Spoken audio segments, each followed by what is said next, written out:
So we'll be discussing today on this topics, difference between Kubernetes, Docker, what are the architecture components involved in Kubernetes master worker nodes. The importance is about understanding architecture components in Kubernetes.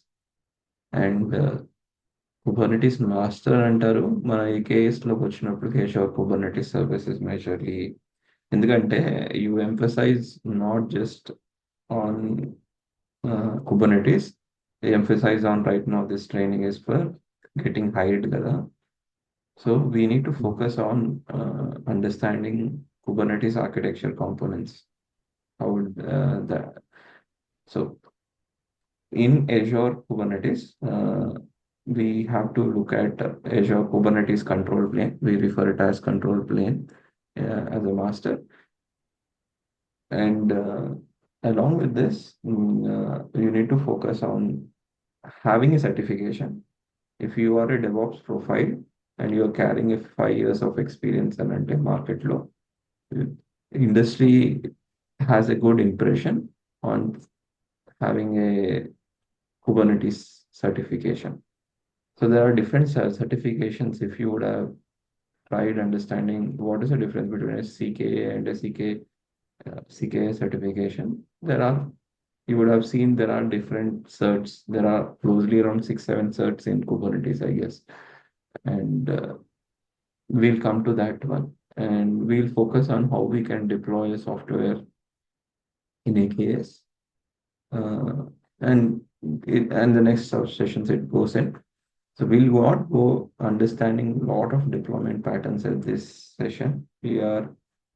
This session is more focused on giving you an understanding on containers, giving an understanding on Kubernetes, giving an understanding on Azure Kubernetes, and the components involved. After this session, you have to spend some quality time to go and research and on Kubernetes concepts or whatever I've spoken, and try to get a more better understanding from there. ఎందుకంటే it's we clubbing everything in one go, and we'll try to keep it in a shorter span of time, like 1 week or 2 weeks. It's not sufficient for Kubernetes. Just for example itself, CKA is considered a good certification is because it's a tough exam. Many people are not able to crack it, and they made it as an open book test because of the components which are involved in Kubernetes got advanced. So understand from there itself why it is so market itself, or the persons who are handling the Kubernetes, the org or the committee who came up with the CKA as an open book. There is it's not a something, a small one. We consider that as an intermediate one. CKS is more considered as a more advanced one, I would say, if you are going into the technical language. For the beginners, CKA is still considered as an advanced one. But if you are actually a techie who's carrying an 5 years of experience, CKA is a decent one, I would say. Now let's get into the difference between the Kubernetes, Docker, and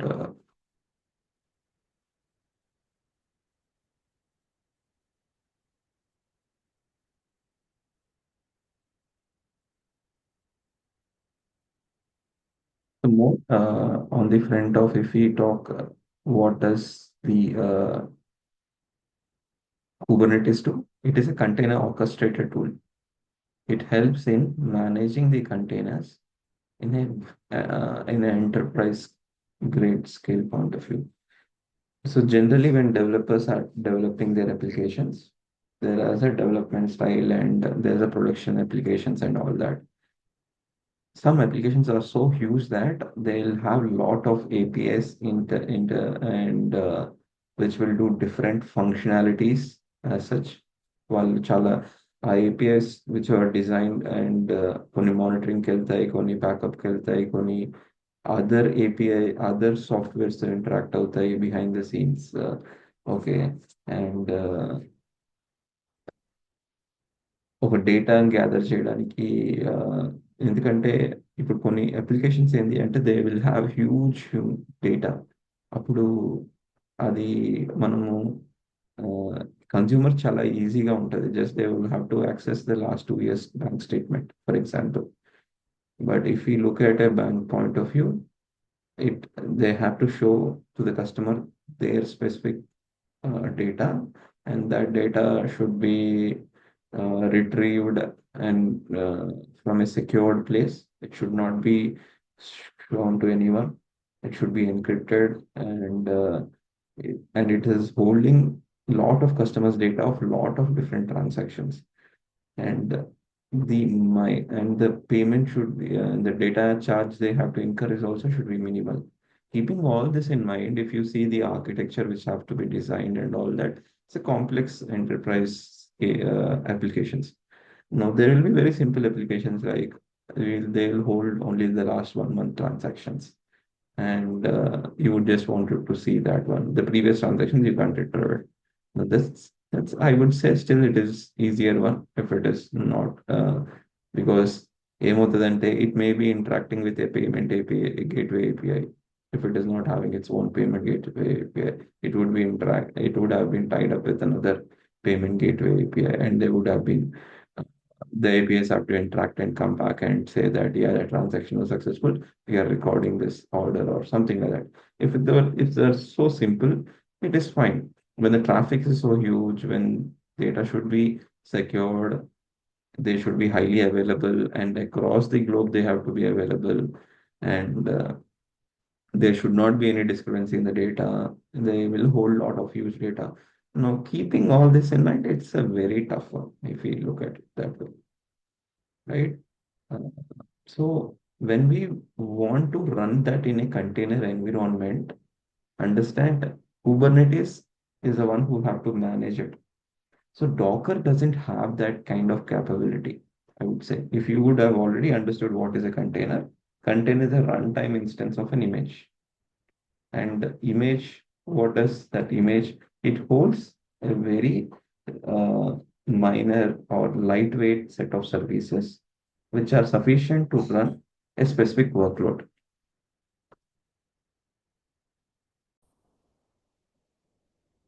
There are containers will be uh, when the image is so light, weight, and it has minimal number of resources to run that specific workload.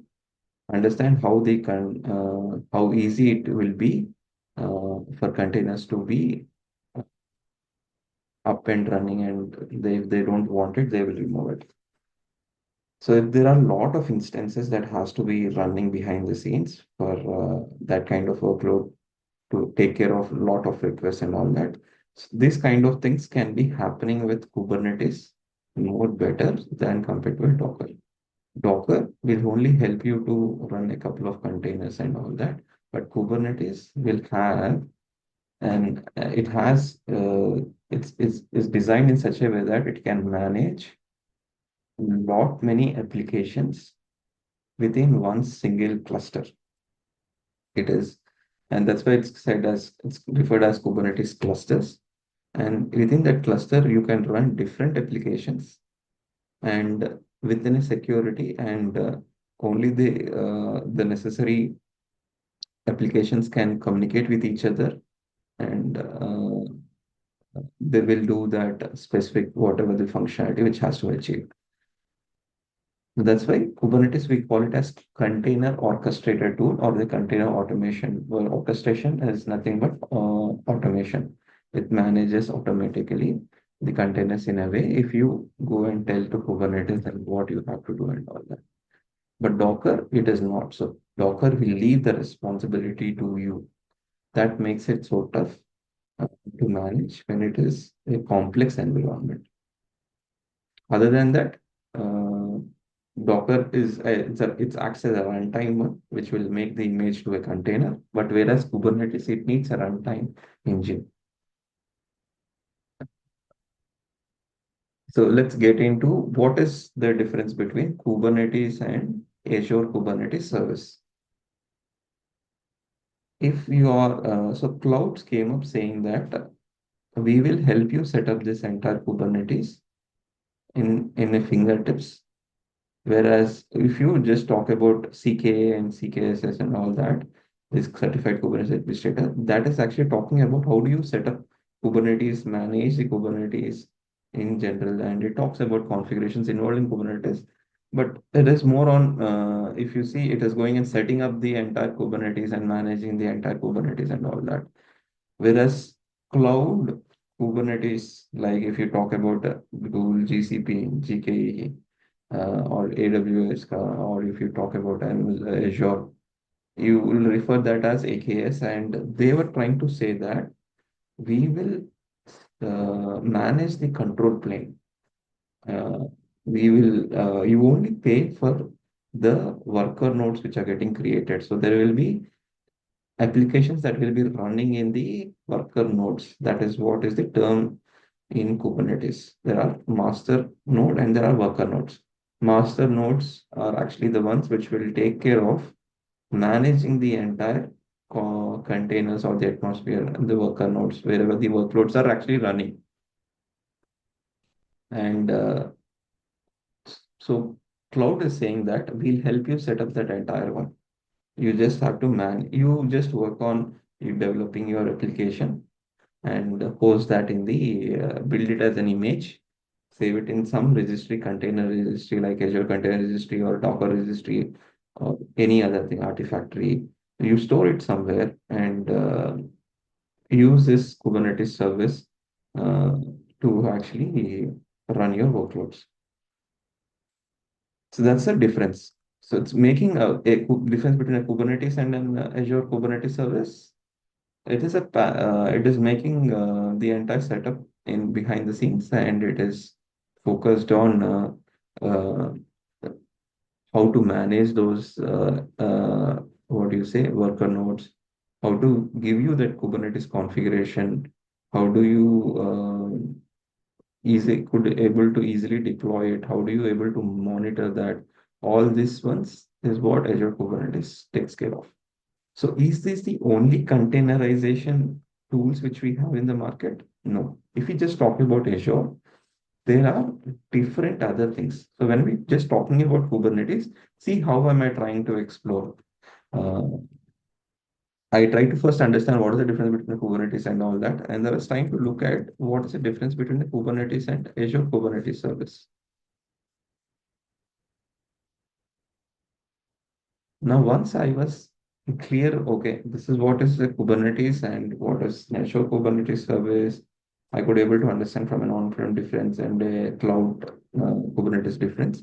Then I would actually, I'm looking at the other container. Is this the only containerization tools?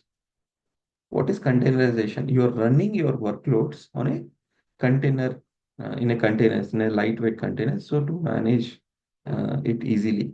Because in if you talk previously, like in 2012, 2000, and all that, how the workloads were running, it's they are running as servers. They used to be creating, we used to create a machines or virtualization servers, and inside that we used to run the applications and all that. No, that's not the way. It's right now everything is going in, running in a virtual simple environment that is sufficient for the workload to run.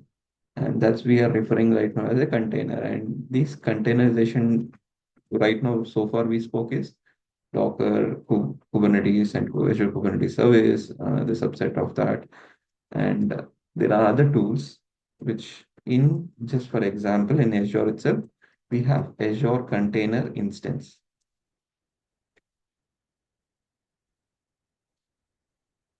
Then we have Azure Container Apps.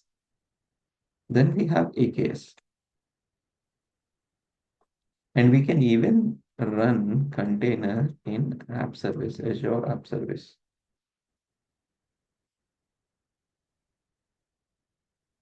Taking it as an edge point of view. So let's get about what do the container apps, container instance, container AKS or app service, in which kind of what will be utilized for what purpose is the thing which you need to know. what it is, why do we prefer and one thing, one tool compared to another tool, in what kind of instances which is recommended and all that is something which you have to understand. So I'll not deep dive into what is a container instance and container apps uh, and all that because it's more focused on Kubernetes and we wanted to gather the understanding on Azure Kubernetes service to get in to showcase in the interview that we are aware of Kubernetes and we have some understanding and we can troubleshoot some of the use case scenarios and all that within a short amount of time. So keeping that in mind, I don't want to jump into all these aspects of what are those. But you have to go and research at least to a level of spend some at least half an hour or 1 hour on Azure Container Instance video or Azure Container Apps video to understand about it.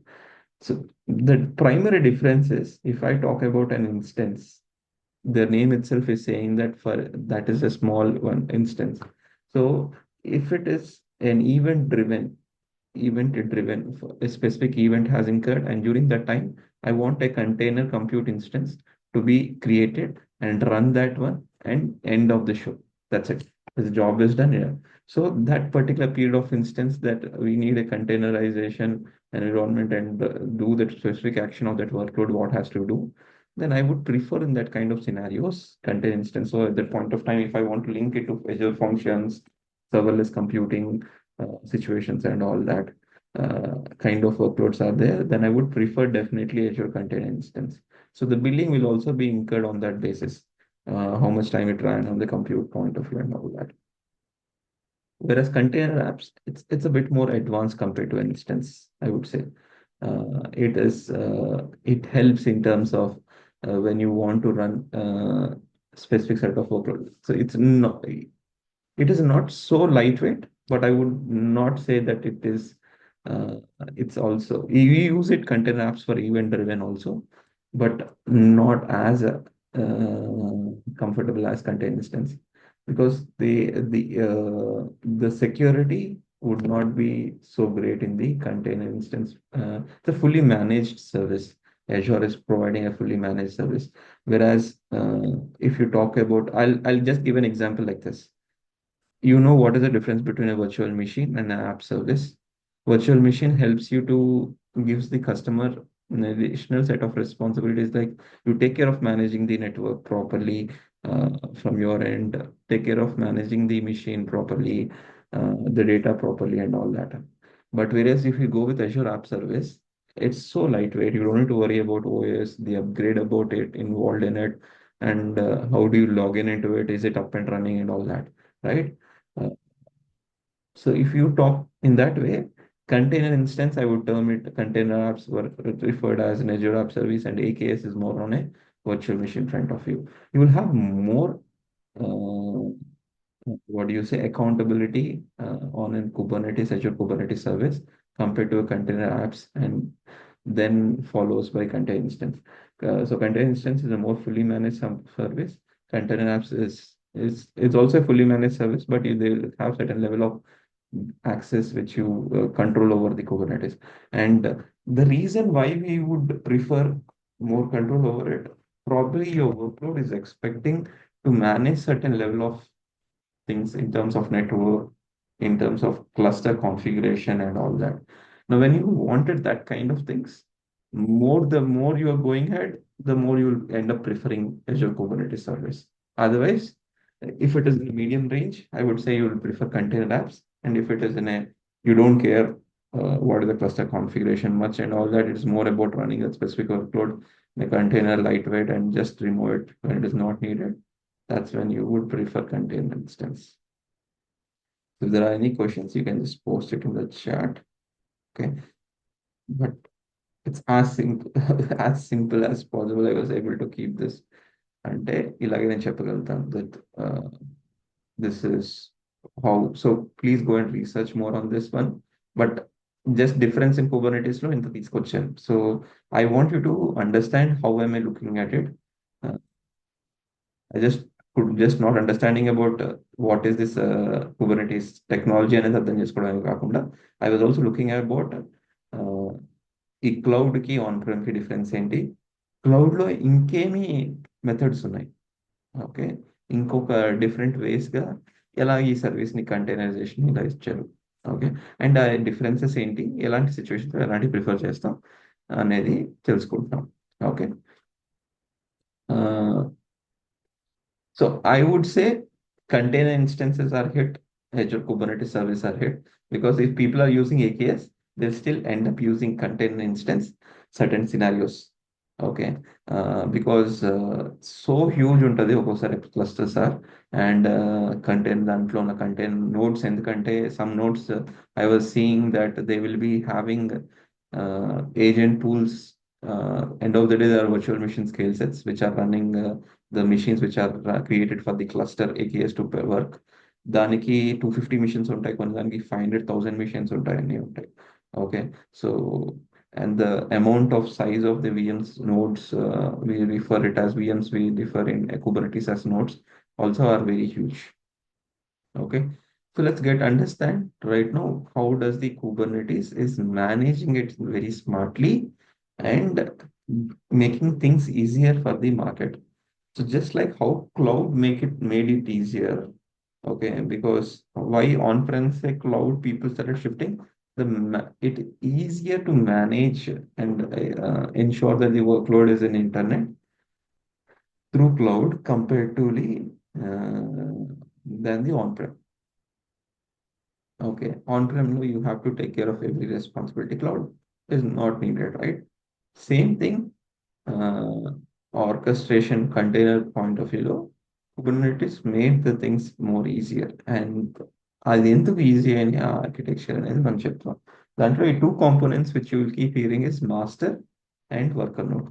Master node which nodes అంటే ఏంటి అంటే machines, okay, VMs or whatever their servers, okay, in which the actual uh, workloads run, workloads and applications.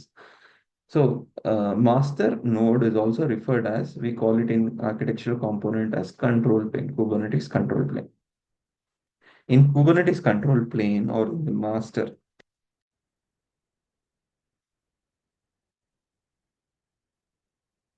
what will you see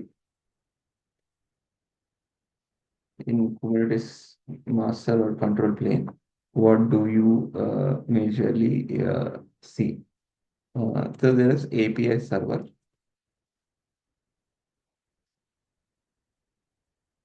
there is scheduler. Before scheduler, I would say control manager is very, and before control manager, we would need HCD. Okay, within the control manager, there are different controllers are there, and there will be a scheduler. So these are the primary components which are involved in a Kubernetes work master node or a control plane. Okay, now see these concepts you have to have it in fingertips. It doesn't need to see, even if you ask me, do you know how to run an application? Literally, I'll show you through the Azure and all that. I don't try to keep it in my mind. There are a lot of concepts which are involved. Being a DevOps guy, being the administrator, being the infra guy, being the automation and all that. There are a lot of concepts which you will be keep hearing and all that. Uh, and a lot of POCs you have to end up doing. So I would say my strategy of remembering things are focusing on the basics part. The more you focus on your basics, it's much easier to understand or troubleshoot any of the use cases. Definitely, there are complex troubleshooting use cases and which will take long of time. But the more stronger are your basics and you have the foundational knowledge, the way you look at a scenario situation and try to debug and all that, its job makes things very different. Now, what are the components which are involved in worker nodes? Is kubelet or and kube proxy and we call it as container runtime. So these are the primary things which I can think of. They may be enhancing it or not, but mostly these are the primary components which are involved in a master and worker node. And what is the each one's responsibility you have to understand. Now, if you would have seen Azure Kubernetes, there are people who would have tied kubectl uh, for applying for deploying it. They'll do that -f apply and the config YAML where they're referring it all and all, right? Okay. Now, if you look at it the way it is, so kubectl will be uh, is we are typing that command and Kubernetes server is going ahead and Kubernetes is trying to do things on based on that. Now, how is that happening? When a customer is going and typing something, the API server is actually listening that and it is sending a signal to the respective ones, control manager or scheduler to do whatever necessary functionalities in the worker nodes. Okay. So API server is the one which is acting as an interface or is the one which is listening from different APIs. So any communication which has to happen to the Kubernetes, it will happen through the API. So that's where the API server component is actually playing one role. Now at CD, which we say the cluster configuration is managed from the HCD. Okay, just give me a minute.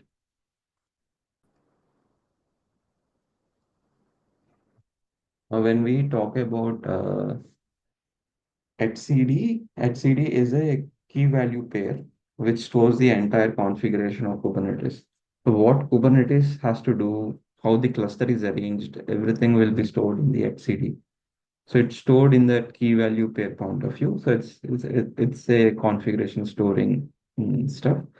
So Kubernetes maintains the entire cluster in a more secured way, and that's where many people prefer because the environment would be so complex that it would not be easy for someone to go get into Kubernetes and understand what was the workload which is running where and all that easily without the kubectl and interface and all that. So the entire uh, interacting with machines, the Kubernetes worker master interacting with the different machines, which are worker nodes. All that is because that security or whatever it is to interface or the communication to happen between machines, all that will be stored in the HCD. So where which in which workload which running in which node and all that data is storing in that HCD, that entire information config. And the way it is getting stored is in the key value pair. What is a key value? It's a so key value. This is how the key value will be like E1 equals generally in coding point of view. We actually refer it like this V1 and so if you talk about in storage account, there is a table uh, storage device storage storing data, right? So the way it will be stored is in the key values. Okay. So the data of the configuration of the cluster is actually stored in this key value pair point of view. That's why they are referred as that way. Okay, and or we refer actually them as an NoSQL data in general. Also in the data structure, if you look at the what type of data way it is and all that. Uh, and then what is control manager? It is the one which actually so it has a lot of control managers. Like if you can talk about replica control manager, pod control manager. So there are different control managers which will be there inside the control manager, which will do the specific set of functionalities. It will go and interact with scheduler, and scheduler is the one which will go and schedule things in the worker nodes. So if you want an application to be running in a specific node, or not specific node, it should be running in a Kubernetes cluster and all that. You will use API server will be interacting First, we'll get the data from the HCD, the configuration and all that, the worker nodes which are there and information and everything. And it will interact with the control manager, and control manager will again go to HCD and get the data, and accordingly it passes it to the scheduler, and scheduler goes and schedules. Its job is to go and schedule it in the worker nodes. So that's how it works. Uh, so scheduling any specific replica, scheduling any specific pod, scheduling any specific inside a pod and all that. The scheduler will do it, everything. And what is worker node? So any communication to the master control plane to the worker node, it all happens from the scheduler point of view. So HCD API will not be interacting with the worker nodes. API server would not be interacting with the worker nodes. API server will be interacting with any other rest of the APIs, which will be interacting with Kubernetes. And controller manager will be only interacting with within these components in this master, will not be interacting with any worker node or the other interfaces outside the Kubernetes and all that. Now, we're coming to worker node. Worker node is more focused on doing its job. It doesn't need to really care about how the setup of cluster is being happening and all that. It will be asked, it will be told to do some specific set of things, and it will go and do that. What is it is going to do? So it has container runtime. So what does the container runtime will do? It will create an atmosphere for running the container that from that image and all that.